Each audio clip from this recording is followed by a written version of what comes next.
권리 3천에서 5천만 원 사이면은 옥석을 잘 갈아야 됩니다. 무슨 뜻이죠? 좋은 거보다 나쁜 게 더 많아요. 좋은 거보다 나쁜 게 더 많아요. 권리 5천에서 7천 정도면요, 기회가 많습니다. 무슨 뜻이죠?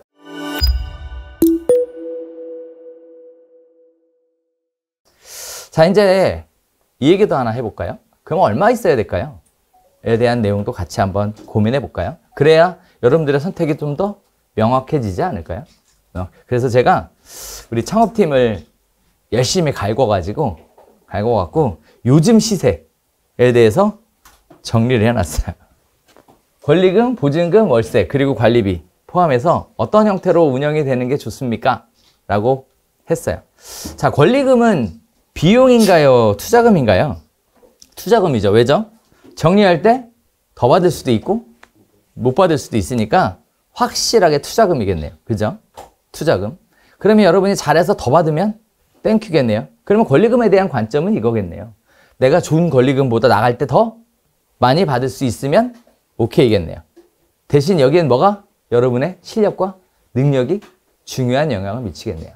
그러니까 나 권리금 다 주고 나갈 때 권리금은 한 푼도 못 받고 나갈 것 같아 라고 생각하는, 권리금을 비용으로 생각하시는 분이라면 오픈하지 말아야 되는 거예요.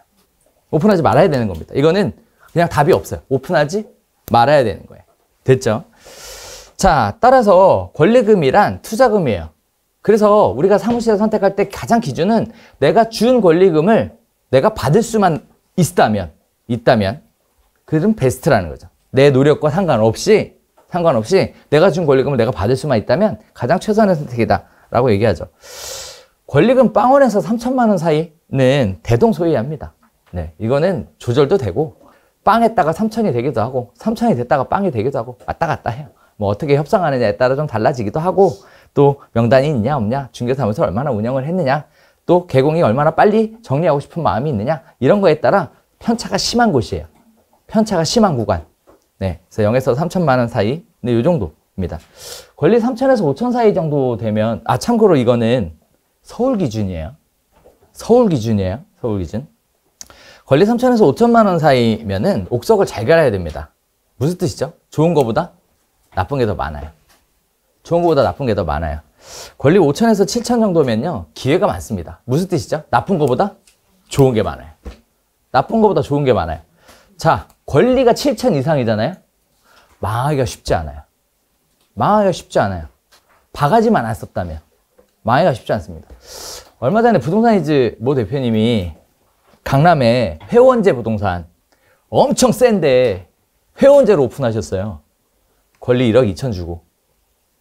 오픈하자마자 일주일 만에 매매 양타 치시고 지금 벌써 4개 썼대요.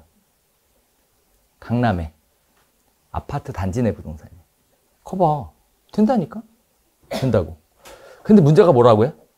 여유 있는 창업 자금이 없는 게 문제죠. 근데 제가 개인적으로 조금 안타까운 거 뭐냐, 솔직하게 얘기하면 조금 안타까운 거는 여유 자금이 있거든? 근데 무서워서 안 꺼내. 그래서 최소한의 비용으로 오픈하겠다고 생각하시더라고. 그건 조금 죄송한 얘기인데 좀 안타깝습니다. 그거는.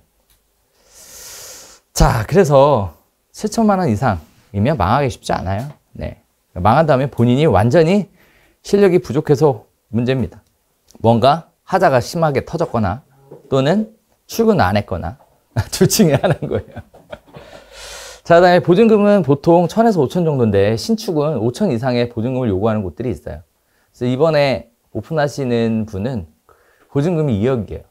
보증금이 2억. 대신 그 권리는 빵. 뭐겠어요? 신축 상가. 처음에 분양받을 때 워낙에 고가의 분양을 받아가지고 보증금을 많이 요구하는 그런 상가들도 있습니다. 자, 임차료는, 아파트는 임차료 250만 원 기준이고, 그 다음에 B아파트는 임차료 200만 원 기준으로 보시면 저게 평균선이에요. 평균선. 그러니까 초보중개사가 임차료 250만 원을 부담할 생각이면 준비가 되어 있는 상태여야 해요. 그리고 솔직히 얘기하면 임차료 250만 원 넘어가는 곳이 훨씬 더 매출이 좋아요. 매출이 좋아요. 이제 그거를 감당할 수 있는 능력의 문제입니다. 네오비에는 월세 600짜리 사무실을 운영하시는 분이 계세요. 600. 어마어마하지 않아요? 그죠? 네. 이분 거래하시는 거는 평균 금액이 50억이 넘어요. 내겠죠. 내고도 남습니다. 근데 내고도 남는 걸 제가 어떻게 하냐면 네오비 출신 중에 네오비 출신은 딱 두 종류로 구분이 되거든요. 하나는 연락이 잘 되는 분, 하나 연락이 안 되는 분. 연락 안 되는 분들은 다 잘 나가는 분들이에요. 연락이 안 돼요. 이분들이. 연락 잘 되는 분, 힘든 분들이야. 네. 도움이 필요한 분들. 그죠. 그래서 확인해 봤더니, 엄청 잘 나가시더라고요. 얼마 전에 1200억짜리 호텔 부지를 지금 최종 계약 단계에 들어갔다고 하더라고요. 그러니까 월세가 세면 나쁜 게 아니라 본인이 감당할 수 있는 능력의 문제예요. 그래서 이번에 그거 되면 제 생각에는 네오비 대표님들 중에서는 역대 최고가이지 않을까 싶습니다. 네. 관리비하고 광고비는 한 달에 한 30만 원이에요. 대신 광고가 치열한 곳은 광고비가 더 많이 들고요. 그렇지 않은 곳은 저 정도에서 왔다 갔다 합니다. 그래서 그렇게 보시면 돼요. 지난달에 제가 사무실 결산해 보니까 광고비가 34만 8천 원 들었더라고. 이렇게 네, 평균 저 정도 생각하시면 됩니다. 자, 여기까지 했으면 연령에 따라서, 성별에 따라서, 성향에 따라서 중개가 달라져야 되는데요. 자, 35세 미만이신 분들은 주 고객의 대상이 35세 미만인 임대차 시장이 승부를 보기가 좋습니다. 35세 이상이신 분들은 열심히 노력하면 중개업에서 큰 기회도 잡을 수가 있어요. 다만 얼마나 중개업에 집중할 수 있느냐가 관건입니다. 뭐가 있죠? 다들 발목 잡는 게 있어요.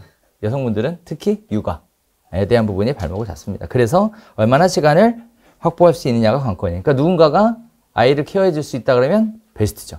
베스트요. 만 45세 이상 황금기입니다.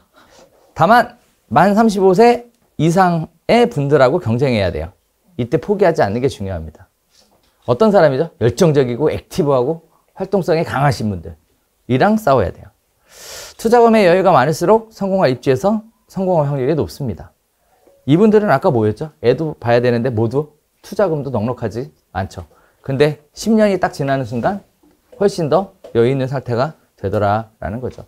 따라서 실패 횟수 및 성공까지의 시간을 줄이는 것이 저분들한테는 관건입니다. 왜? 자리를 확실하게 잡아놔야 연금형 부동산이 되기 때문이에요. 그런데 나는 60세가 넘어서 오픈하려고 그러는데 하시는 분들도 계시죠? 35세 미만과 경쟁해야 되고 35세 이상과도 경쟁해야 되고 45세 이상과도 경쟁해야 됩니다. 이분들이 성공할 수 있는 가장 좋은 방법은 딱 하나입니다. 최상의 입지입니다. 최상의 입지입니다. 하루라도 젊을 때 시작하는 것이 관건입니다. 남성분들하고 여성분들 틀리죠. 남성분들은 남성을 주 고객으로 하는 중개 그리고 근성 있는 중개를 하시는 게 필요해요. 두 가지 문제가 생깁니다. 자꾸 주 고객을 바꾸려고 하는 문제. 두 번째는 대부분 다 남성분들은 근성이 없어요. 제가 경험해보면 저게 없어서 안 됩니다. 그래서 전 개인적으로 어떤 느낌이 드냐면 여자분들은 보통 집요하다 그러잖아요. 근데 남성분들은 집에 쌀 떨어져 가는데도 여유가 너무 많아요. 그게 제가 개인적으로 바라보는 안타까움이에요. 집에서는 쌀 떨어서 곡소리 하는데 본인은 나와서 그렇게 여유가 많다고. 그렇게 나쁜 말로는 좀 허세? 더 나쁜 말로는 무책임? 이런 것들이 있더라고요. 그런 건 개인적으로 이해가 잘 안 돼요. 스스로 최선을 다했다고요? 안 중요해요. 결과가 있어야죠. 결과 없는 중개는 하지 말아야 돼요.